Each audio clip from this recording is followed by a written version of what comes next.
Jun 2015. godine je krajnji rok do kada će Srbija preći na digitalno emitovanje. Prvi radni sastanak o tome između predstavnika resornih ministarstava i emitera održan je danas u Palati Srbije u Beogradu. Tom prilikom moglo se čuti da je Srbija ušla u završnu fazu digitalizacije, jer 93% građana Srbije danas može da prati i prima digitalni signal. 1. septembra počeo je taj tranzicioni period da imamo i digitalno i analogno emitovanje. I taj tranzicioni period će trajati do 1. maja. Srbija je podeljena u 3 zone.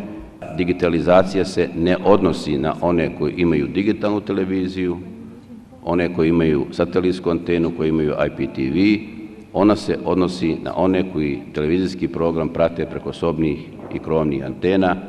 Osnovni preduslov za prelazak na digitalizaciju Srbije je stekla usvajanjem Zakona o elektronskim medijima koji je stupio na snagu pre nepunih mesec dana. Nakon više od jedne decenije imamo novi zakonodavni okvir za funkcionisanje elektronskih medija koji imaju značajnu ulogu u sistemu javnog informisanja Republike Srbije. Na taj način učinili smo značajan iskorak u oblasti u kojoj nova tehnološka revolucija zahteva stalno unapređivanje pravne regulative.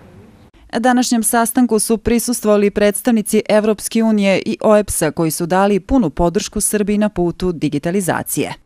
Evropska unija podržava Srbiju u procesu prelaska na digitalno emitovanje od januara 2010. godine.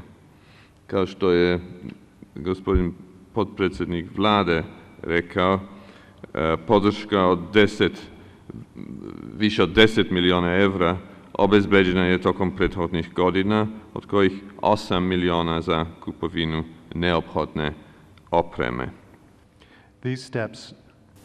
Ovi koraci predstavljaju važan moment u cilju ispunjavanja zadataka koji su sadržani u medijskoj strategiji iz 2011. godine i pokazuju spremnost Vlade Republike Srbije da sprovede neophodnu reformu medija i omogući razvoj novih medija i usluga informisanja.